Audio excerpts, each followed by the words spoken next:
Most Haunted Midsummer Murders moves to Derbyshire to mix historical fact with paranormal investigation and attempt to solve the unsolvable.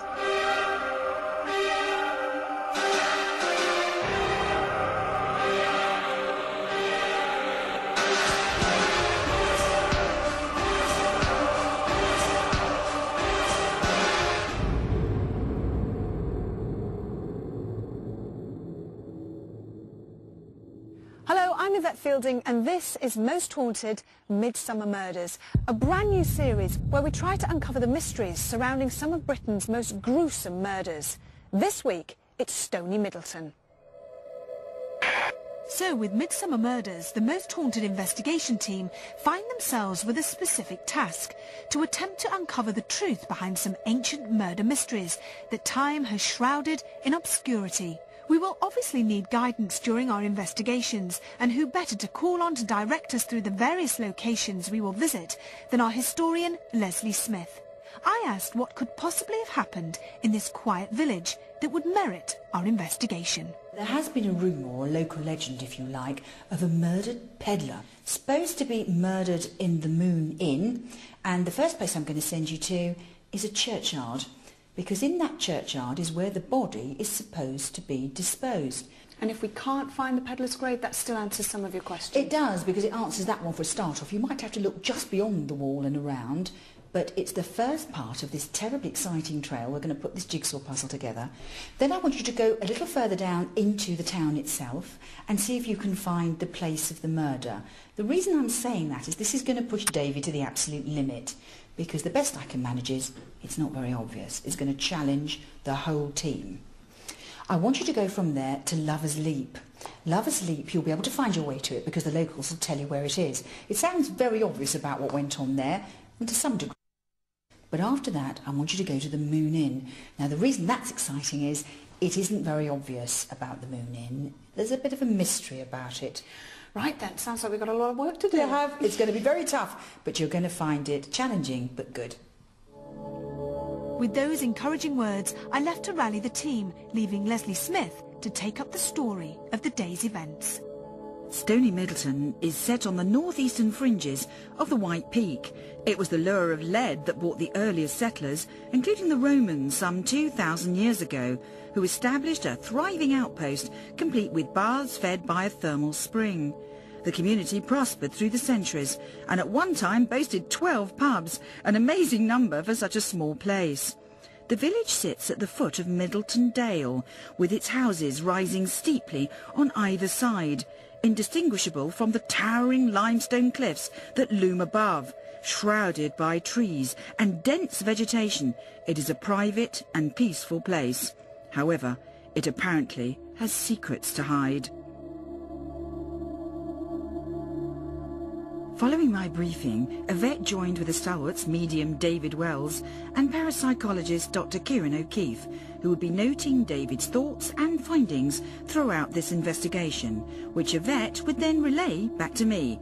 Thus prepared, they set out on their journey to Stoney, Middleton. The trail begins in nearby Eyam, in the graveyard of the village church, where I need the team to answer the question as to whether it holds the final resting place of the murdered peddler. They searched for over an hour, but to no avail, as the gravestones were either unmarked or impossible to read. They confirmed my suspicions that the churchyard did not hold the peddler and that he lay buried elsewhere. So the story of him being laid to rest in Eyam would appear to be a myth. We seem to have answered part of the mystery.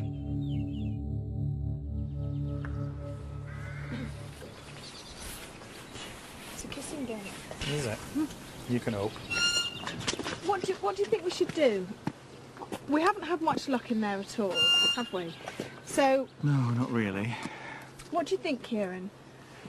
I think the problem is it's inconclusive. You've got some gravestones that are unmarked, some with very, very brief details, just initials, and others that have been weathered down. So even if he is buried here, we wouldn't be able to tell just by looking at the stones. And you're not happy either, are you? No, I'm really not. I mean, it's really flat. I think it's a matter of history now, not a matter of insight. All right, well, I'm going to phone Leslie and ask her, tell her what's happened, and ask her where we're going next. It's ringing. Hi, Leslie. Hi, Leslie. Hello, Beth. Hi. No luck yet? No, we've had no joy whatsoever. We've been wandering round. I'm now convinced that the peddler is buried elsewhere, so I give Yvette fresh instructions which will lead her, David and Kieran to a series of caves which I believe will give more positive results. Yeah, so basically what I want to do is ask you where you would like us to go. Unfortunately for them, it will mean some arduous hiking. Yeah.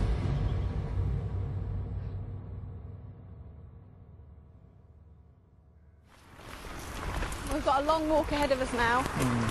How long? About 10 minutes. Okay, it's not too bad. It's all right. At least it's not raining. That's true. At least it's not freezing cold. At least I'm not wearing Prada boots. No, not your Prada boots. Imagine this place in the dark would be a little bit scary, wouldn't it? Be a bit different in the dark, Yeah, definitely. definitely. Right. Whew. We're going in there. Okay. All right. All right. Yeah. You might get a little bit grubby. Fair enough. We'll just want to take you up into the cave entrance. Oh, last bit of the climb, guys. And let me tell you, this is the safest bit. There is another entrance, which we might try later on. But this is where Leslie wanted us to go. Oh. It's not too bad when you get up. Hello! It's all echoing. Oh, you're right. Yeah, I'm fine. It's cooler at least. Amazing, isn't it? The temperature just drops. Look at it. Very echoey. Oh, I don't like being too close to that great big stone there. It's like it could fall on you. It does look a bit like that. So, David, what are you getting in here? Because this is an unusual location. Any presences you can pick up on? Well, as we were coming up the path, I was really conscious of someone being sort of kind of half dragged, pulled up the path. It looked as if he was close to death already. So it looked like he was a victim of murder.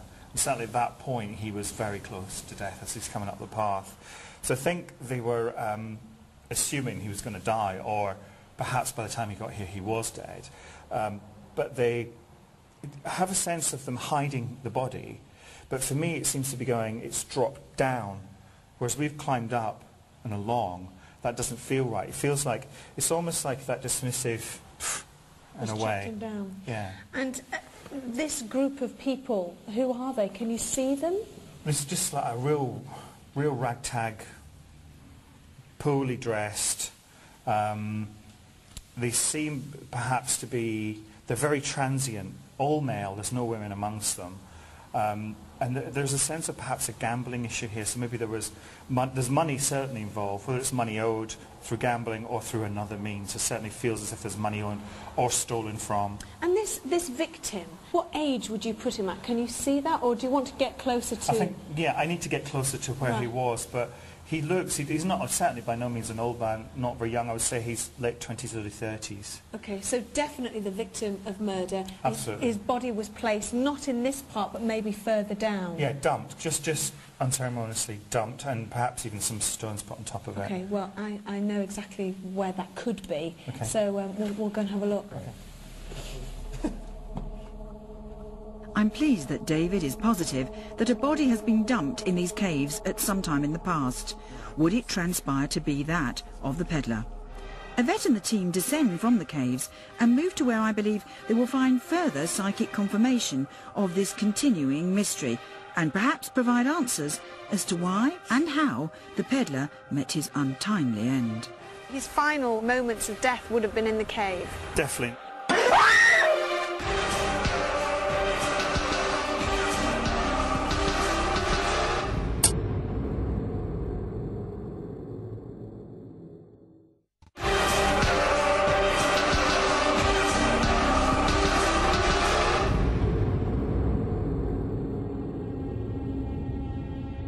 I'm historian Leslie Smith, and I've sent Yvette Fielding and the Most Haunted team to Stoney, Middleton to investigate the apparent murder of a peddler. You join them en route to an alternative entrance to the cave structure, where I hope they will find more indications of the mystery.